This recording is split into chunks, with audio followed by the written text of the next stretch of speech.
This is Matt with Let's Talk Music. I'm here with Oren Halmett of OHP. He's currently joining us from Los Angeles. Going to talk about the music he's covered and his newest song, Running Up That Hill by Kate Bush. So, man, you've done quite a few covers. I mean, everything from Vertical Horizon, Sinead O'Connor. What inspires you to just say I wanted to cover this song? Well, I grew up in metal. That's where I came from, hard rock and metal. That's my base of everything. But being a working musician, you're kind of open to a lot of different styles, a lot of pop. I've played a lot of pop on tour and things like that. And it came to mind that I'm like, obviously their pop is very hooky. And for me, I'm like, well, let's see what kind of a spin I can put on this to open the rock and metal fans to this type of music. That's kind of where the concept came from. Just, there's a lot of good riffs in those songs. They're just not played in heavy tones. Right. So I kind of started as meddling around and see what I can do on my free time. And it evolved into this insane monster I'm in right now. So I know that you and Leo from Frog Leap Studios are pretty much the only two people that I know of that do these metal covers like this. Have you ever talked to that guy or ever met him or anything? It's funny. This is something I was planning on doing many years ago and never came into fruition. Maybe did a couple of them, back in the day, but I never put them online. I kind of did them for myself. Right. And then when I started, this has been going on for a while, I started getting people messaging me like, hey, you're just like Frog Leap. I'm like, I have no clue what you're talking about. And then I saw this guy and his videos are amazing. I mean, he does great work. I had a chance to talk to him a couple of times at the NAMM show. Super nice guy. I mean, I really love his work. Obviously, he's extremely successful at what he does. I think the only difference between me and him essentially would be that I also play live drums. Okay. He doesn't. He programs them. It doesn't, he says it outright. It's not that I'm, bad mouthing or anything like that. Right. I feel that's basically the difference. I started from drums. He always started as a singer. So for me, having the live drums is kind of a must in there. Okay. So I was reading in your press release that you started doing music at 9 in Tel Aviv, Israel. Yep. That's where you're from. I'm originally from Israel. Okay. So what was you doing at 9, man? I mean, was you playing guitar? Was you playing drums? What was your snare, started with the snare, like, marching band style things. And I'll be honest, I never had the patience and very quickly transferred to drum set and went the heavy route. Never stayed in the band style, or I couldn't do the big band, I couldn't do the drills. I just wanted to make noise as a kid. Right. Take out the frustration on something that can take a beating, basically. Hey, that works, man. So I also read that you're endorsed by Vader drumsticks, Dean Markley guitar strings, and Moody guitar straps. Yeah. So how'd that come about? I mean, they just hit you up, or did you hit them up? I mean, how does the endorsement work? So I'm not gonna lie, I hounded Vader for a very long time.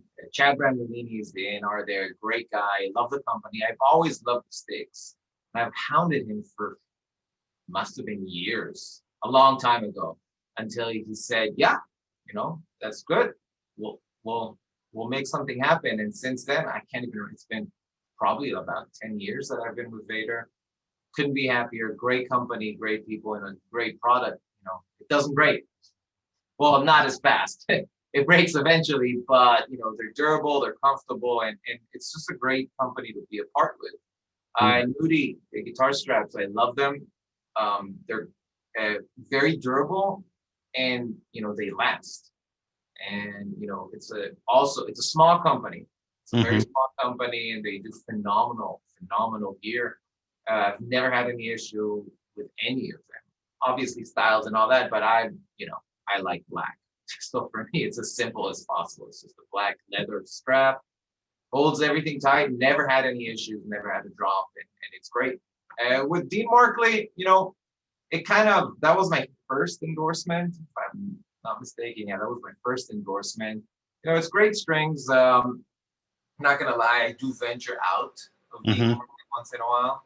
Um, but yeah, that's still one of the companies that I use quite a bit. Yeah, I mean, you got the two major ones I know of is Dean Markley and Ernie Ball. So I know a lot of people prefer one or the other. But when I was growing up and had friends that play guitar and learning to play, it was always the big thing that, man, I just got some new Dean Markleys or some new Ernie Balls, and they do play well. I mean, and I had one friend, man, that was just he was constantly trying to do bends and screams and stuff, and he said those were one of the two strings that he used that didn't break as easy as the rest of them. Yeah, I mean they're very durable. I'm not gonna lie, they're very durable. I am very lacking in knowledge in guitar gear, let's say it that way. I joined the guitar ranks way further down the line. So I'm Hmm. a very new school kind of guitar player, mainly rhythm, I'll be honest. But I come from drums. So for me, rhythm is much more comfortable being in that side of Right. it. And I have a great tech here in town. And his name is Eli Guitar Tech, does phenomenal work. And he kind of chooses whatever he wants to put on my guitars because I clearly have no clue. I Right. kind of know the gauges that I use. I know the Dean Markley strings are durable, but he also goes to the Ernie Ball a lot. So I kind of have a mixture between exactly those two companies that you talked about, but I am so lacking knowledge with strings. It's like with amps, I'm not an amp guy. I'm a Kemper guy. I Mhm. love amps, right? Don't get me wrong. But if I have a digital box sitting right there in the studio that gives me all the amps, and now, so many people are going to crucify me in your comments for saying this, obviously. But, that's the problem with being a new school guitar player in my mind. I don't come from those huge 120-watt tube amps. Right. With Right. drums, though, it's different. With drums, I'm much more of the gear nerd and know exactly what I want, exactly what I like, and what works for me. But with guitar, it's kind of like grab and play. Yeah. Yeah. Actually, it was a very short interview, very, very hard guy to interview. Doyle of the Misfits. I've heard that a Um, few times. I know he's releasing his own line of guitar strings. So yeah, he was one of he was probably not one of the toughest interview ever. I mean, uh, I tried to engage him in conversation like I was told, and man, he was rough. But I do. You're the second guy that has told me this, and I very, very briefly met him again at the NAM show. Didn't really have a conversation, but I've been told from another interviewer exactly the same thing, that he's hard. He doesn't really like to talk, basically. Right. Yeah, he's if you don't engage him in a conversation, he's kind of a yes or no guy. Oh, And if you care to elaborate, not really. So okay, but I mean, look, he's been in metal since the late '70s, early '80s, whatever. I mean, and he's probably done thousands and thousands of them. So they're just like not any fun for him anymore. But anyways, back to you. So you were talking about your studio, what you own, H2O Studios in North Hollywood, correct? yeah. But, is that simply for production of your music, or do you also produce other bands? So it's kind of a twofold. H2O is my drum room. Okay, it's basically a disconnected area of it's. I don't know if you know. There's a Third Encore is a big company that houses different size studios here in LA, from the huge warehouses, the tour productions, Hmm. up to lockouts. So that's one of the lockout locations, and I think we have like 15 studios there, something like that. So that's where I store gear, and it's I shoot videos there, and that's where I record drums. Okay. And I do productions for other people there, but that would be the drum part of it, or any extremely loud thing that I need to record. The Right. rest, I'm sitting in my mixing room right now. It's funny, you can't really see it because behind me it doesn't look like a studio, but in front it's all here. Right. Everything here is gear. So this would be the mixing room, and I do mix for a lot of other people. They send me their projects, productions. You know, it has to fit what I do. You know, Mm-hmm. I really believe. Again, this is my outlook of it. You shouldn't produce anything just because you're hired. It's like I wouldn't go play a jazz gig as a drummer, right? Because I don't think I would fit that bill. But if it's pop, rock, or metal, I can and will go play it. Right. Same thing with production. If somebody likes my style, yeah, I will produce them. But I'm not looking for that kind of work. I do a lot of mixing for a lot of Mm-hmm. different artists. Then that's genre total. It's not something specific. Well, and I mean, mixing is a very important part. I talked to a band recently that said that what was it? Went through 5 or 6 different mastering and mixing before they finally found somebody that actually did it right. And he said, they said, man, it's a lot of money and a lot of time. And then when you hear it and it's not right, I mean, and I mean, when people say, oh, well, you're just a perfectionist. Well, when it comes to your art, your craft, no matter what you do, whether you're an actor, a musician, or a carpenter, you know, you should be a perfectionist. You should be able to, look back at this house that you just built and said, that's a sturdy son of a bitch. That thing's going to last a long, long time. Or, you know, music that you just made and you just when you finally hear the finished product, you just smile and say that's it. you know Well, I couldn't agree with you more, but I'm taking it actually a step further. So yesterday, I had an artist here that I also shoot videos for other people. So I just did a mix with him, and then he wanted me to do a video.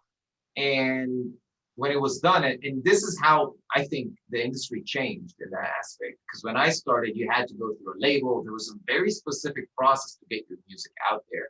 So hmm you kind of had to follow, I won't say cookie cutter, but in a way, a cookie cutter standard to get your music released. right. In today's world, you release. It's as simple as that. You do not have to go through a third party. Now, that's good and bad because, in a way, there's a ton, it's oversaturating the market in a way because there's so many releases. But on the other hand, I think it gives the artist total freedom. This is Yes. what I was telling the guy yesterday. So I did the mix. He was happy with the mix. And I know what I'm doing, because he gave me a reference of what he wanted. So I know how to get it to where it was. That was everything exactly to his specifications. But then he came in and it started changing it. You hmm know, you can say, he made it more amateur or whatever you want. But my point to him was, listen, it doesn't matter what people tell you. It doesn't matter if people tell you it's amateur. It doesn't matter if it tells you it lacks this or lacks that. You need to be happy with it. It's your vision. It does not matter what anybody says. You're the one releasing it. right. If somebody tells you it's not professional, but it's exactly what you wanted it to be, that's all that matters. Exactly. Because again, you're not shopping it. If you were shopping it out to a label trying to get something through a third party, yes, you're gonna have to tailor it to their needs, to what they want. But if you're releasing, it does not matter. As long as it sounds and looks the way you envisioned and wanted it to be, that's it. Right. It's like when any innovation uh, could be said initially that it's wrong, right? When rock and roll started, people can say, well, distortion is wrong. It's not supposed to be this noise. Right. It's wrong. It's an amateur. You're making an amateur mistake. You're oversaturating an amp. No, it should be clean. It should be pretty. No, that's what you wanted. And that's how something new came out. hmm So in a way, because of the way the industry is, there's no limitation. And really, it's all about what you want it to be. Right. That's, I think, an important point for everybody who's creating nowadays. They have total freedom and really don't listen to other people. Just stay true to whatever you want it to be. Yeah. Yeah. I mean, I agree with that 100%. I mean, most of the artists that I do interviews with are all independent, and I feel like with them, it's they're putting forth a lot more effort. They're putting forth a lot more, creativity because they want to get it out there and get it heard. Everybody that's, independent, of course, is everything's on their dime. So, I mean, it's great to be, label backed and whatever, but like you said, cookie cutter, I've heard people call it manufactured music. I mean, it is kind of, well, it is what they want, what the labels want and stuff. And I think the fact that you guys are able to say, hey, right here, I'm gonna do what I want, and I think in a way that just makes you guys a lot more a lot more happy for one, and a lot more creative, because then you're thinking, I mean, you're hearing the mainstream stuff and then you're putting your stuff out and you're like, okay, you know my stuff's better than this, and that's a big plus, I think, with being independent, is just that, you do have that creative freedom. You do have you can release whenever. I mean, guys, I know guys are doing, they're coming out with a new album soon. They're dropping, 4 or 5 singles before the album releases, or I wouldn't say singles, but just releases. And, I mean, I think that anymore, that's the way to do it, man. I think well, two things. First of all, don't forget that if your album if you're backed by a label, that basically means you have a loan to pay back. So they gave you the money up front, but you're gonna have to pay it back. Right. Did not That's know that. Yeah, it's album when you're backed by a label, they're basically fronting money, right? They're giving you the money up front, but you're paying it back later from whatever the contract is. They're Gotcha. not paying you just up front. They're the percentage, you don't have the rights to the album. So many different aspects, Hmm. and obviously you lose control of the product because you have so many other people throwing opinions into that pile. But again, it's here or there. There's Right. plus and minuses on every side, and it's just that's the way it goes. And about the singles, I don't think albums make sense for independent artists right now. Right. I think it's it kind of went full circle, like to the 60s, when an album, when somebody said it's an album, it's basically a song. It's Hmm. literally a song. And I think this is where we are for a smaller independent artist. What you don't really need to sit and work on a full album. Why not just release singles? Every time, every opportunity you have, just work on a single and release. It makes it, I feel like it's in a way, it's very refreshing because you're not, obviously, if you're touring, it's a different story, right? Because then Hmm. you take a chunk of time to do a recording. But if you're an independent artist like me, because I'm not touring right now out of choice, I do all gigs in town basically, and I can release whenever I want. So I release every week, which is slightly insane, but that's a different story. So yeah, I do agree with you. I think singles is the way to go. Hmm. Have the freedom to release a single literally whenever you want. An album kind of puts a constraint on you, also financially, because when you're Yeah. recording an entire album, it's a much bigger investment. Right. Right. No, I know one thing that I think myself and a lot of people kind of miss is like, a physical copy, a CD, 100%. a record. I mean, vinyl is making a huge comeback. I've got a few vinyls. I went and did a live interview with Saliva not too long ago. They had a vinyl that they autographed for me. When Um, was that? that was at King of Clubs here in Columbus. When? Was it Oh, with when? Tasha on drums or when they already replaced Tasha? I think Paul was on drums. Okay, so it was lit not that long ago then. Yes. Okay, yeah. Yeah, yeah. So, but I mean, I talked to Paul for a little bit. He, really nice guy. I did my interview with Bobby. Um, you know, we, um, we'd already talked once before on, did a Zoom, but yeah, I mean, when I walked up to the table, they had this record, and I said, "Oh man, I want that." And then there was another band, otherwise, did one with them, and then another band called Ninth Planet Out. They're out of Minnesota, and awesome band, awesome guys, all young, hungry. Had a cassette tape, Oh and I wow. was like, "Holy shit!" I was like, I just held it and looked at it like, okay, this is pretty awesome, but not many people have anything to play it in anymore, Most people don't have a CD player either. Right. That's the crazy part that literally the only medium now is records, vinyl, Hmm. which is great, because like I said, for me growing up, I was a Metallica kid. That's Hmm. what I grew up on. And I remember when the Black Album came out, it was like an event. I Right. had to go. You had to wait to get the record. It Hmm. took time. That was in Israel, so I had to wait for it to get to Israel. And then you sit there and you read all the liner notes, and you want to know everything. You read where it was recorded, who did what. You knew everything about that album, and you sat from the first minute to the last. Right. This generation, and I know this because of the YouTube analytics, they don't have the attention span to True. listen to a full album. They literally listen to 45 seconds to a minute and a half. Hmm. That's the length of time they allot to a song. So I feel like they're missing, like a concept album would be something they wouldn't even understand. Right.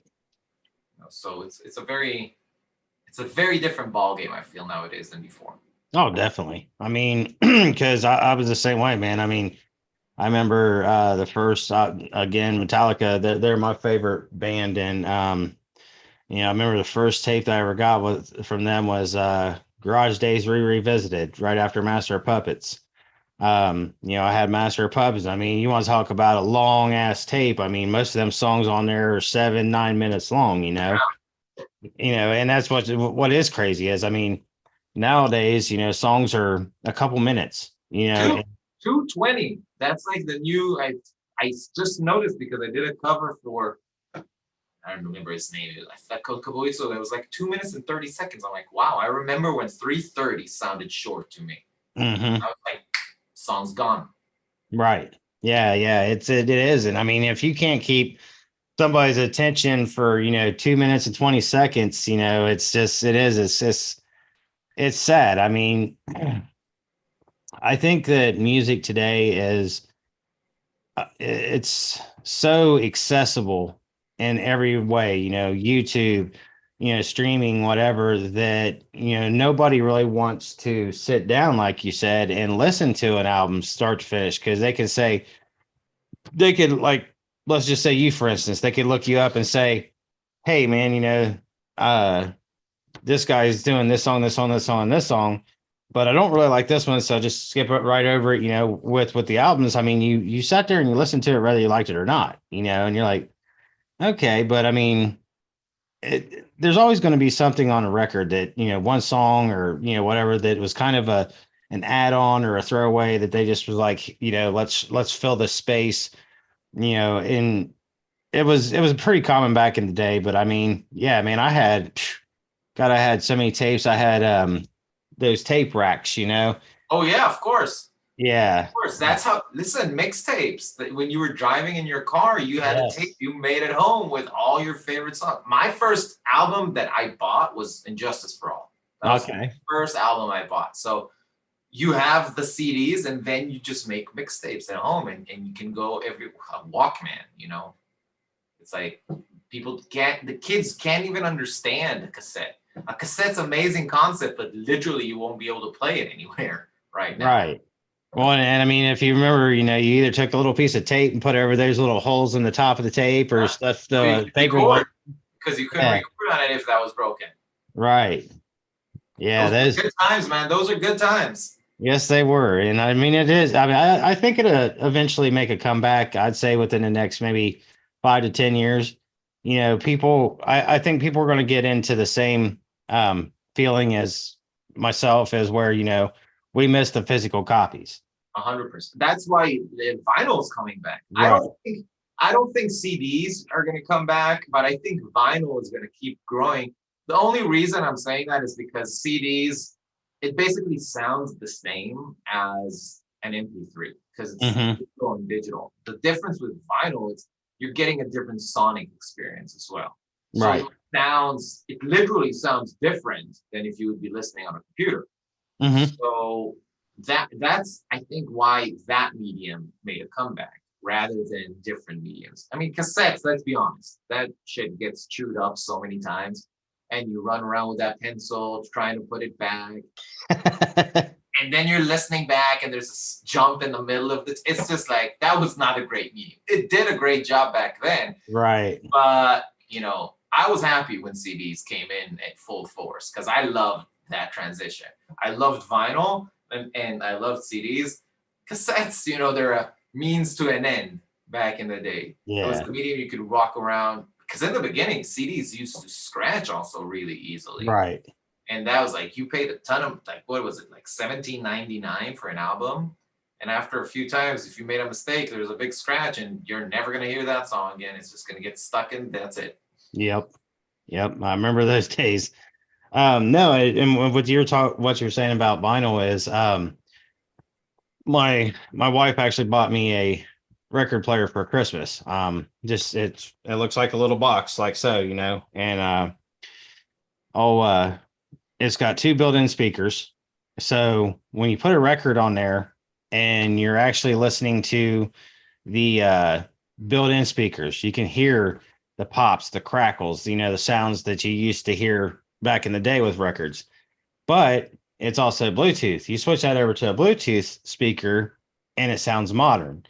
So it's kind of nice to have those two, you know, I guess there's two sounds because you can get the nostalgic sound of the cracks and the pops and everything, and then you can blare your Bluetooth and it sounds like it's playing right off the radio.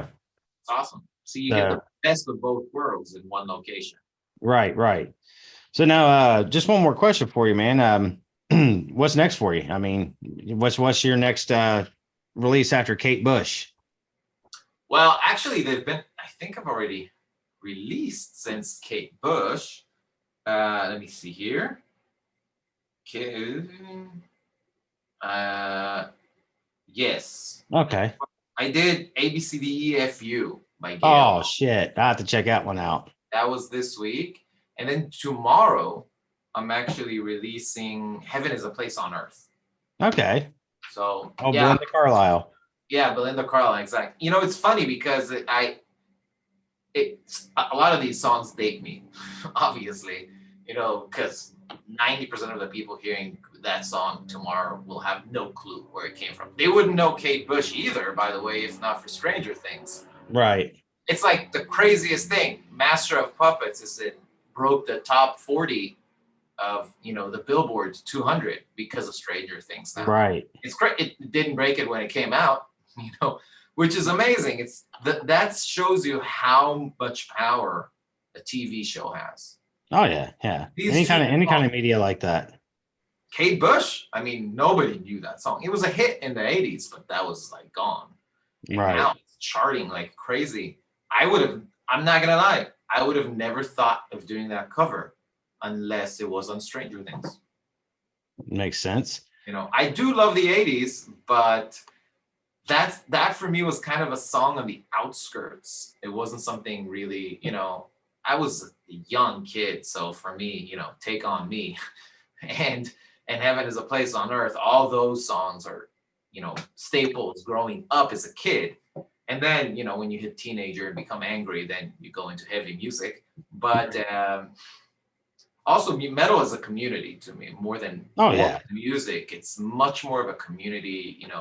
It's a great camaraderie of people. It's just a different vibe. It's much more a family than just music. Right. Pop is very plastic. Hmm. Metal is very earthy on all of its sides, right? You know, Hmm. even when you go to the brand new, extremely technical, very clinical, still the audience is it's more of a movement than anything Right. consuming. And I love it. You know, metal shows are it's a great time It rather is. than a lot of the other genres that can Right. be as PC as possible. Yeah, I hear you, man. I've done my fair share of concerts. I mean, I think I've been maybe to one or two country, a couple like classic ones like Pink Floyd and Aerosmith, but when I went to I remember Lincoln Park, there was a noise ordinance at this particular venue, and they had to turn it down. It was like I know it was Corn. I want to say they used um, somebody else. I can't remember, but Corn played loud as hell. And then when Lincoln Park, they was a headliner when they came on, had to turn it down a little bit. And I mean, you could literally hear the crowd singing over top of them. And I mean, that to me is just I look at the people around me singing it and I'm singing it, and the person on stage, the feeling that that's got to create for you has just got to be insane. It's the best drug in the world I to be bet. on stage. And you know, the great thing with what I do is, yeah, I'm lacking the personal connection to writing the song. Hmm. As a performer, I mean now. But the feedback from the audience is just amazing because everybody knows almost every single word to Right. every song. Because you know, all the songs that, well, not all, but the vast majority of songs that I do are massive hits. Some of them are outskirts of songs that I really liked, maybe weren't the biggest chart, dropping songs, but 95% of the songs are huge, huge hits. So the feedback when you're performing and everybody's singing back, it's amazing. It's just the feeling is amazing. And I couldn't even imagine if I would have written those songs, how I would have felt. Right. It's so much more elevated like than that. Right. All right, man. Well, I appreciate all your insight. I appreciate your time. Thank you. Definitely be looking forward to Heaven is a Place on Earth. Loved me some Belinda Carlisle back in the day. Loved me some Go-Go's. So, There's a lot of good ones coming up. And again, all there's one every Thursday. right, man. Well, keep doing what you're doing, dude. Love it. It's awesome to see just a single man, busting out all these different things like that, like you do, and it's great to just say, "Oh my God, I remember this song," but now it's metal and it's so cool. I mean, some of the songs that you've done, I'm like, okay, that's not going to sound all the greatest in metal, but then again, it did. Just like with Leapfrog. I mean, he did "Hello" from Adele, and I played it, and my wife couldn't stand it. She's like, "I love Adele's so much better." Blah blah blah. I'm like, it's great. I was like, he took a love song and metalized it. I've done that song too. By the way, that song is what broke him Oh, because really? he had, well, the original song, I think he did a Lady Gaga song that got a lot of millions of play or a few millions or something like that. But he didn't have a lot of, well, it's all relatively. Right. Really, he didn't have that many subscribers. And then he got up to about 100,000 subscribers because I found him back then when I started doing things. And then he did Hello. And within a month and a half, he jumped from 100,000 subscribers to 1.5 million. Oh, wow. So that gave him the initial catapult. Now he's at like 4.5 million. But see, the thing with him, your wife, she could still hear and listen. She'd rather enjoy the Adele, but she would still enjoy his version, wouldn't Hmm. she?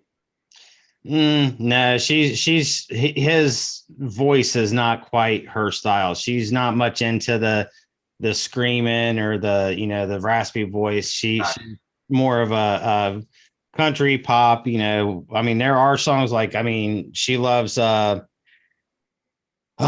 man, I can't think of the Nothing More. I mean, she likes them, and bands from back in the day, but she's more of a clean vocal kind of girl. Different style. different stuff. Right. But because of it, you enjoyed Hello a lot more. Yes. See, that's the great thing about it. The way, again, when my vision is letting metalheads enjoy songs they would not really enjoy on a regular basis, but those are good hooky songs, right? They're pop songs. They're made to be liked. They're just Right. not aggressive enough for this community. You don't need to really make it as crazy heavy, and all of a sudden, a lot of the people will enjoy it. You know, even if they might say, yeah, you know, it sounds okay, the original, but they could actually enjoy this version of it. Which, I like that. yeah, that's the concept. It's basically giving a completely new take of a, you know, these are great songs, obviously. Millions and millions of people like them, but they're not tailored to this crowd. And when you Right. tweak it a little and give it some edge and some different groove, all of a sudden it completely opens it up. Yeah, that's one of the best explanations I've ever heard, man. You very, very smart guy, very talented man. I appreciate this. Well, I appreciate your time, man. We're actually down to 1 minute, so I've got to cut her short. Look forward to maybe, in the future talking again. I mean, Be my pleasure, man. I'm definitely impressed. So, and I think obviously quite a few are, because you got quite a few subscribers. So, all right. Well, you have a good evening, and thank you again for talking with me. Thank you, man. Thank you for taking the time. Hey, no problem. Bye. Have a good one.